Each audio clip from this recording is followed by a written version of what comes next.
భారతావానికే పరిమితమై ప్రత్యేకించి ఆంధ్రప్రదేశ్లో మాత్రమే లభ్యమయ్యే అరుదైన వృక్ష సంపద ఎర్రచందనం. గట్టిదనంలోనే కాదు, ఎన్నో ఔషధ విలువల సమ్మిళితమైన రెడ్ శాండల్కు వైద్య రంగంలో ప్రత్యేకమైన స్థానం ఉంది. అంతేనా, పూజా కైంకర్యాలలోనూ ఎర్రచందనాన్ని పవిత్రంగా వినియోగిస్తారు. అత్యంత ఖరీదైన కుర్చీలు, సోఫాల తయారీకి కూడా ఎర్రచందనం విరివిగా ఉపయోగిస్తారు.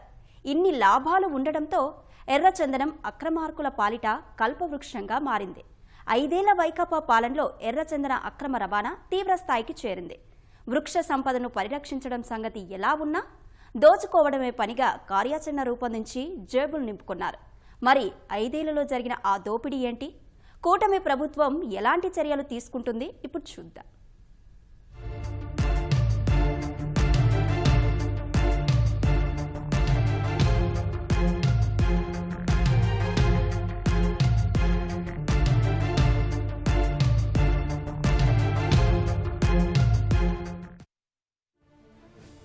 ఎర్రచందనం ఓ అత్యంత అరుదైన వృక్షజాతి.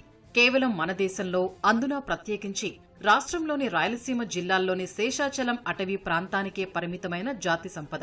ఇంత ప్రత్యేకత ఉన్న ఎర్రచందనాన్ని స్మగ్లర్లు అడ్డంగా నరికేస్తున్నారు, విదేశాలకు తరలిస్తున్నారు. దీన్ని దృష్టిలో పెట్టుకుని 2014లో ఎర్రచందనం ప్రత్యేక కార్యదళాన్ని ఏర్పాటు చేసింది అప్పటి తెదేపా ప్రభుత్వం. Red sandal anti smuggling task force పేరుతో అటవీశాఖ సిబ్బందితో సమన్వయం చేసుకుంటూ పరిరక్షణ చర్యలు చేపట్టింది. టాస్క్ ఫోర్స్ సిబ్బంది అటవీ ప్రాంతంలో నిరంతరం కూంబింగ్ జరుపుతూ విలువైన వృక్ష సంపద కంటికి రెప్పలా కాపాడేవారు. ఓ దశలో ఎర్రచందనం స్మగ్లర్ల ఎన్కౌంటర్ వరకు కూడా వెళ్లాయి పరిస్థితులు. అలా దాని అక్రమ రవాణాపై ఉక్కుపాదం మోపారు. కానీ 2019లో వైకాపా అధికారంలోకి రావడంతోనే పరిస్థితి ఒక్కసారిగా మారిపోయింది. మార్గం ఏదైనా గమ్యం చేరటం, పోలీసు బలగాలు అడ్డు లేకుండా చేసుకోవడం, సరిహద్దుల్లో నిఘా నేత్రాల్ని తొలగించడం, తనిఖీ కేంద్రాలు ఎత్తివేయడం వంటి చర్యలు అక్రమ రవాణాకు గేట్లు ఎత్తివేసింది.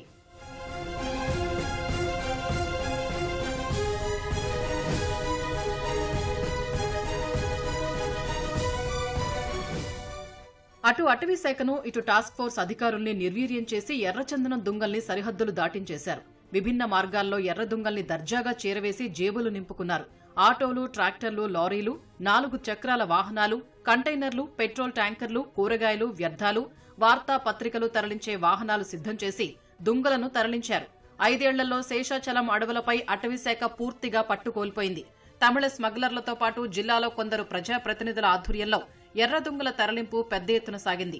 ఎర్రచందనం రక్షణకు గతంలో తెదేపా అధికారంలో ఉన్నప్పుడు అటవీశాఖ అనుసరించిన వ్యూహాలు, ఏర్పాటు చేసిన వ్యవస్థలన్నీ నిర్వీర్యమయ్యాయి. సమస్యాత్మక అటవీ ప్రాంతాల్లోని ప్రవేశ, నిష్క్రమణ పాయింట్లతో పాటు జాతీయ రహదారులపై ఉన్న అటవీ తనిఖీ కేంద్రాల వద్ద ఏర్పాటు చేసిన సీసీ కెమెరాలు మాయమయ్యాయి. తనిఖీ కేంద్రాల్లో వాహనాల స్కానర్ల ఊసే లేకుండా పోయింది. వన్యప్రాణుల్ని కాపాడడంతో పాటు ఏనుగులు, జనావాసాలు, పంట పొలాల్లోకి రాకుండా, ఎర్రచందనాన్ని అక్రమంగా రవాణా చేయడానికి వీల్లేకుండా అడవుల చుట్టూ తవ్విన కందకాలు కనుమరుగయ్యాయి.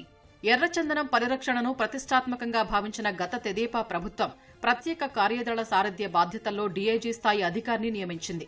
డీఐజీ స్థాయి అధికారి అటవీశాఖను సమన్వయం చేసుకుంటూ నిరంతర నిఘా, పర్యవేక్షణతో అక్రమ రవాణాకు అడ్డుకట్ట వేశారు. 2019లో అధికారంలోకి వచ్చిన వైకాపా టాస్క్ ఫోర్స్ ను నీరుగార్చింది. ప్రకృతి సంపదను అడ్డు అదుపు లేకుండా నరికి సొమ్ము చేసుకుంటున్నా సంరక్షణ చర్యలు తీసుకోకపోగా స్మగ్లర్లపై ఉక్కుపాదం మోపడానికి తీసుకొచ్చిన red sandal anti smuggling task force ను నిర్వీర్యం చేశారు. టాస్క్ ఫోర్స్, అటవీ శాఖలోని కొంతమంది అధికారులు అప్పటి అధికార పార్టీ నేతలకు కొమ్ము కాసి అక్రమ రవాణాకు తమ వంతు సాయం అందించారు. అటవీ సరిహద్దు ప్రాంతాల్లోని వాచ్ టవర్లు, పహారా కాసేలా ఏర్పాటు చేసిన ప్రొటెక్షన్ ఫోర్స్ ను రద్దు చేశారు. నిరంతరం అడవుల్లో పహారా కాసే సంచార దళాలు లేకుండా చేశారు. ఫలితంగా ఎర్రచందనం అక్రమ రవాణా యథేచ్ఛగా సాగింది.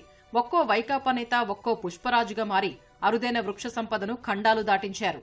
ఈరోజు శేషాచలం కొండల్లో దొరుకుతున్నటువంటి అపురూపమైనటువంటి ఎర్రచందనాన్ని విదేశాల్లో ఎక్కువ డిమాండ్ ఉందండి. దానిని గత 5 సంవత్సరాల్లో ఉన్నటువంటి పాలకులు పసిగట్టి, ఎందుకంటే అక్కడ కాస్మెటిక్స్కి కానీ అదేవిధంగా ఇతర ముడి సరుకుల కోసం దీన్ని ఈ ఎర్రచందనాన్ని వినియోగిస్తారు. కాబట్టి ఇక్కడి నుంచి యథేచ్ఛగా పక్క రాష్ట్రాలకి, తమిళనాడుకి, అదేవిధంగా శ్రీలంక, బయట ప్రాంతాలకు కూడా తరలించినటువంటి సందర్భాలు ఉన్నాయి. అనేక సందర్భాలు కూంబింగ్ చేస్తారండి. కూంబింగ్ చేసినప్పుడు ఆ కూలీలను పట్టుకుంటారే తప్ప గత 5 సంవత్సరాలు 10 దొంగలు దొరికినాయి అని చెప్తారండి.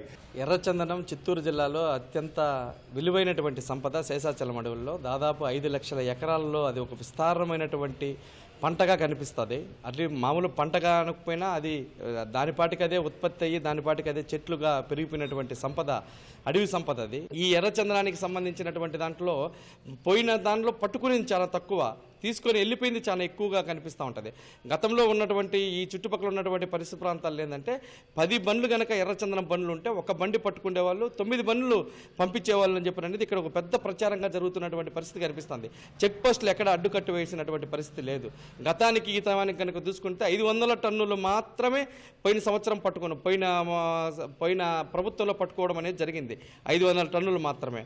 కానీ చాలా తరలిపోయిందని చెప్పినని అక్కడే చాలా ఇబ్బందులు పడుతున్నారని చెప్పిన విషయాన్ని కూడా అక్కడ చుట్టుపక్కల ఉన్నటువంటి గ్రామాల్లో అడిగితే కూడా తెలుస్తున్నటువంటి పరిస్థితి కనిపిస్తూ ఉంది. గతంలో ఈ వనరక్షణ కోసం డిఏజీ ర్యాంకులో దాన్ని కాపలా కాసేవాళ్ళు, కందకాలు దువ్వేవాళ్ళు. అదేవిధంగా తమిళనాడు, ముఖ్యంగా ఏంటంటే తిరువణామలై జిల్లా ఆ ప్రాంతం నుంచి ఎక్కువ మంది వస్తారు. అక్కడికి వెళ్ళి వాళ్ళకి కౌన్సిలింగ్ చేసి ఇది ప్రకృతి సంపద, ఇది ప్రజల సంపద, ఇది ప్రభుత్వానికి ఉపయోగపడాలి, ఏదో కొందరికి ఇచ్చేసి స్మగ్లర్లను మీరు కోటిసులు చేస్తున్నారు, ఇది మంచి పద్ధతిగా చెప్పేసి కూడా కౌన్సిలింగ్ చేసేవాళ్ళు.